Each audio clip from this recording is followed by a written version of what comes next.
Hey guys, I hope you're being safe at home. Welcome to the week again. I hope that you have uploaded your homework privately in a message, not on the wall, because that's not the instruction that I gave. I have seen that some people does it, and that upsets me a little because I have given a specific instructions. As I told you before, you're being assessed on your capacity of understanding, and something that worries me a little is that your parents continuously call me, and that never happens when I'm at school. They usually make questions, but they call more now because they're worried, because they say you don't understand the questions. And in school, I never speak Spanish, I always do English. Um, and you always understand. I mean, we do exams, classes, tests, we hang around in recess, and they say that you don't understand because of my English. And that's something that is surprising because you understand in school. So I would like you to work a little on the effort that you're doing to understand your classes and explain to your parents, because they seem to think that you don't speak English because you don't understand what I'm saying.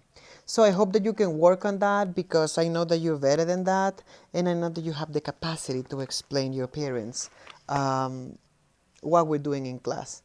Um, Today we are going to start with Biomes of the World. Remember to upload the vocabulary that we did last week, and Spino and I think Vivian told me that I think that it was them that I skipped some of the words, so include the ones that I missed. I'm sorry that I did, and let's start the quarter. Okay, the story. Okay, so the name of the story is Biomes of the World, page 77. Let's start.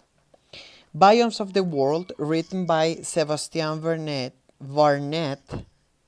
Photo selection by always Mónica Delgado de Patruco. A biome is a large area of the world that has a distinct climate and geography. Plants and animals that live in a biome have developed physical adaptations to that biome. Within each biome are ecosystems. Ecosystems are groups of plants and animals that depend on one another for survival.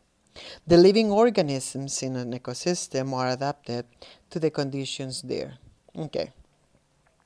So we can see there that it's giving us the concept of what a biome is, and it's telling us all the things that are included inside of a biome. We don't see a biome, we see the components of the biome. So for an example, the components of the biome are the climate, if it's sunny, if it's rainy, that's one of the components. The animals, all the happy animals. Let's say that this is a pretty animal. The plants, all the plants that are in there. And the different adaptations that they have, because for an example, hares or rabbits are not accustomed to some weathers. They don't like them.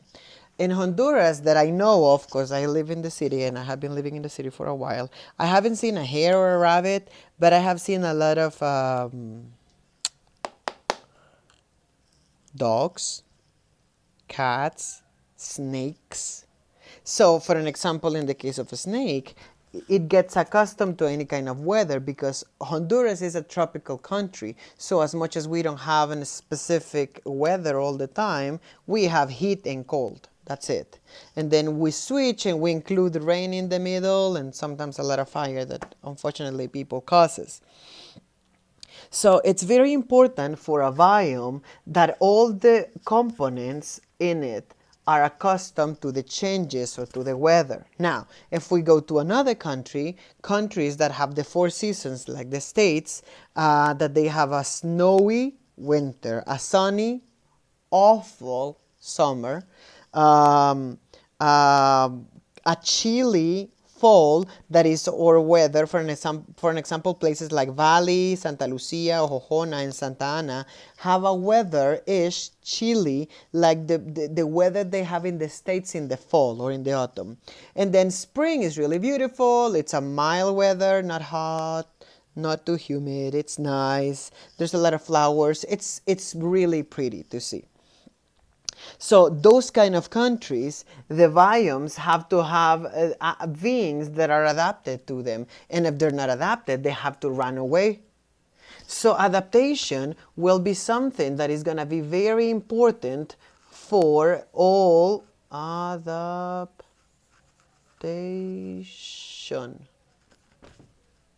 Wait, my N is a little ugly. There you go. Okay. For all the wings inside, my God, I'm sorry guys, it's really uncomfortable to write like this. But if I go too far, then I can't have access to the earphones and then you don't hear me.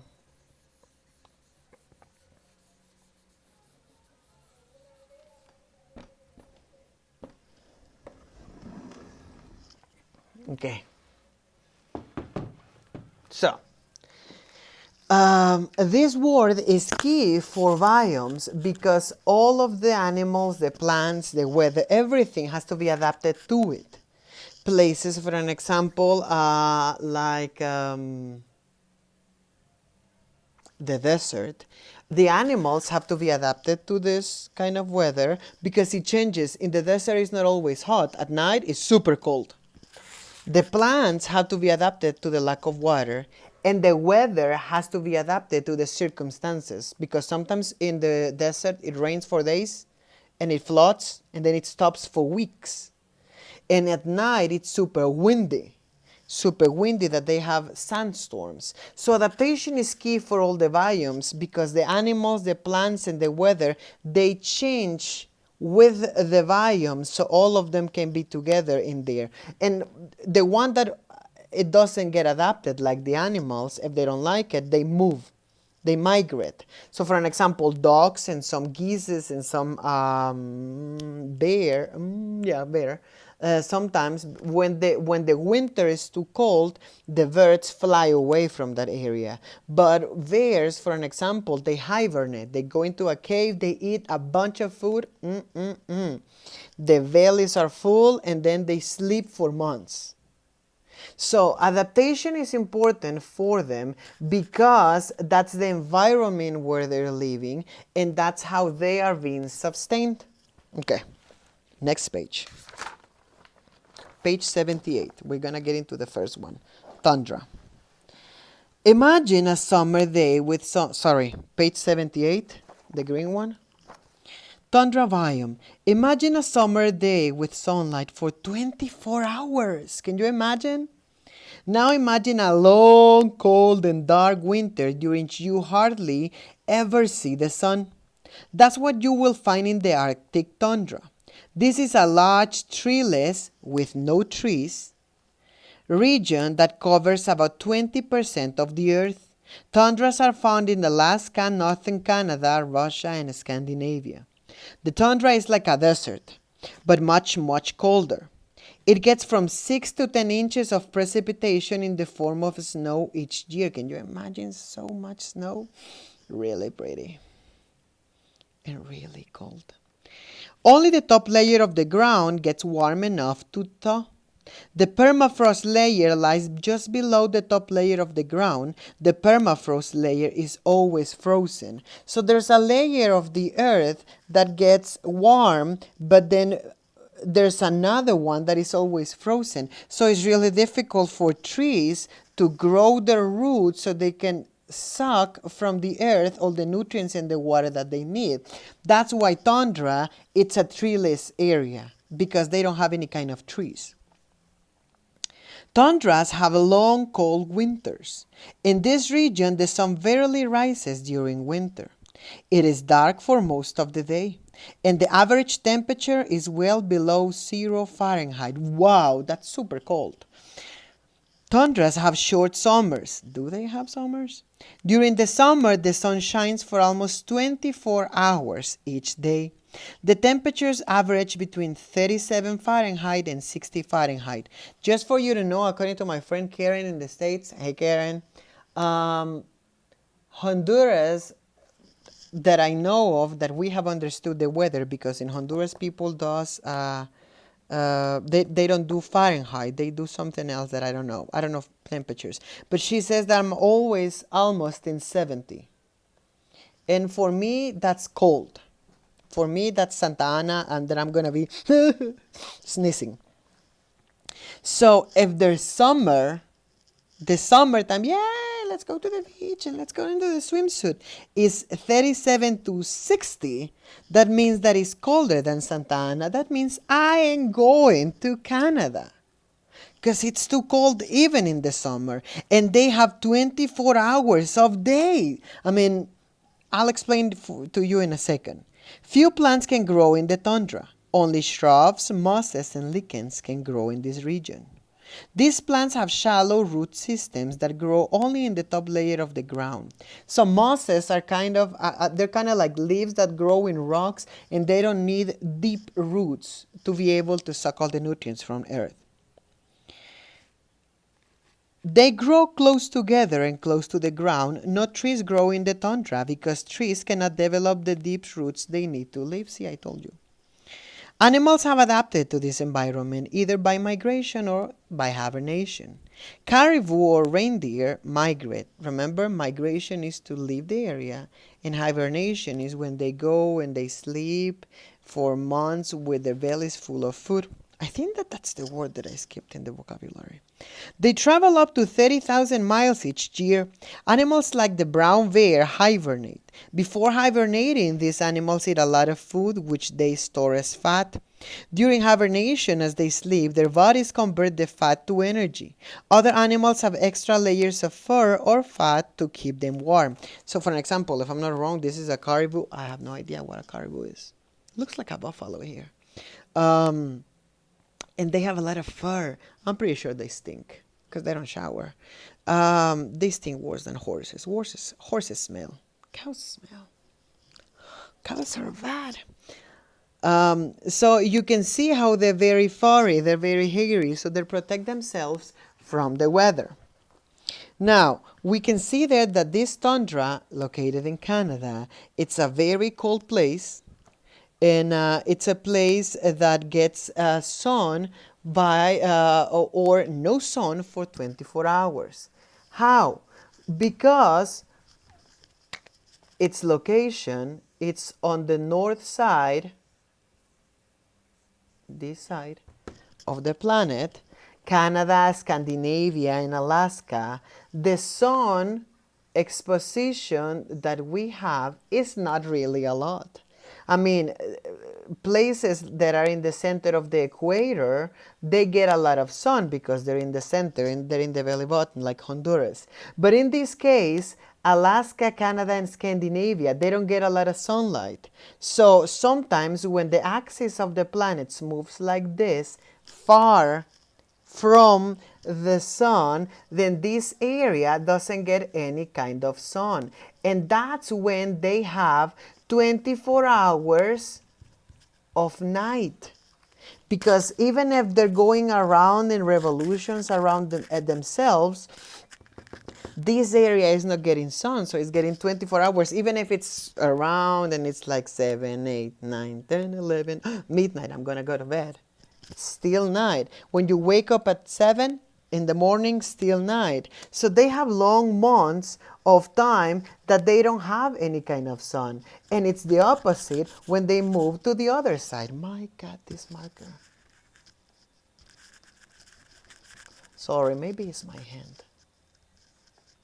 Now, when they move into this direction and they tilt over by the axis of the planet, then they're getting direct sunlight on them. And this is when they get 24 hours of day, because during the revolution of the planet around the sun, the 24 hours, we are still tilted on the direction of the sun. So no matter what time it is, even if it's midnight, it's sunny.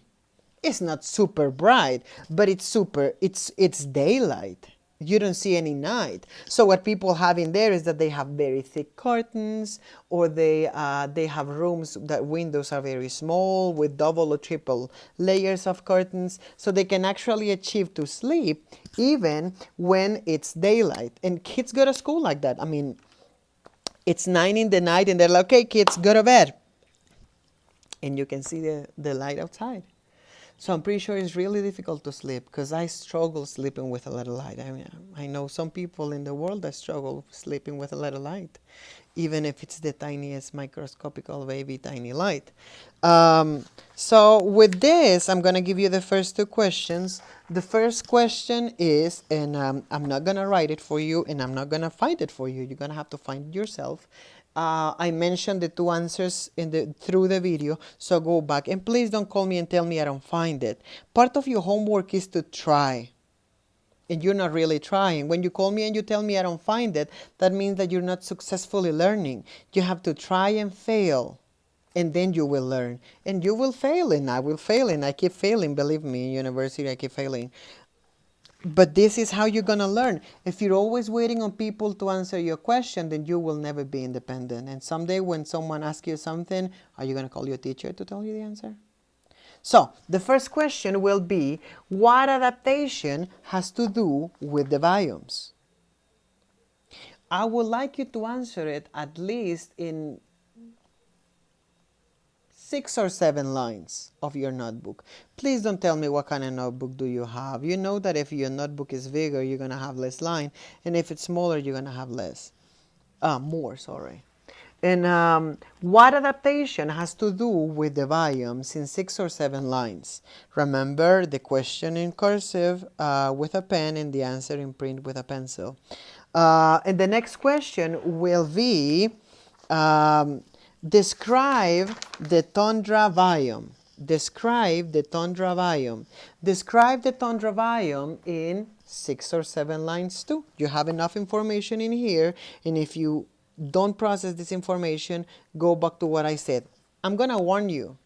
If you just copy what's in here, word by word, your answer is incorrect. This is a warning for you, because I know that some of you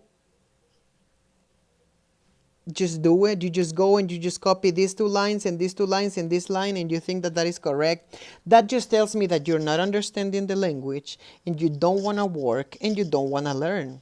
And I'm not going to let you not learn. I'm going to push you until you learn something. So the answers should be in your own words. Even if you have to rewind the video and see what I said and try to copy. I know that some of you do that, and at least you are trying to edit your answers. But if you just copy, you're going nowhere in this class. So if your answer is these words word by word, or if you Google the question and I can find out how you did it, your answer is correct, and that's going to be a 0 in the answer. So let's not do that. Let's not try to trick me. So the question number 2 will be, describe the tundra biome. You have enough information. Rewind the video if you have to. And the last question will be, describe day and night in the tundra biome. Describe day and night in the tundra biome. Remember what happens with day and night? How the axis is tilted sometimes towards the sun and they get 24 hours of sun, and sometimes it's tilted away and they get 24 hours of nothing, no light. So you're gonna have to go back to the video and see where I was giving this explanation, so you can explain what happens with day and night in the tundra biome. I hope that you, if you have any question, let me know in the messages inside the platform. Don't text me or WhatsApp me, and please try to keep your questions from 7:45 to 2:25 so we can have organization. And if you have any doubt, rewind the video. All the answers are in there. I hope you have an amazing day, and I see you tomorrow.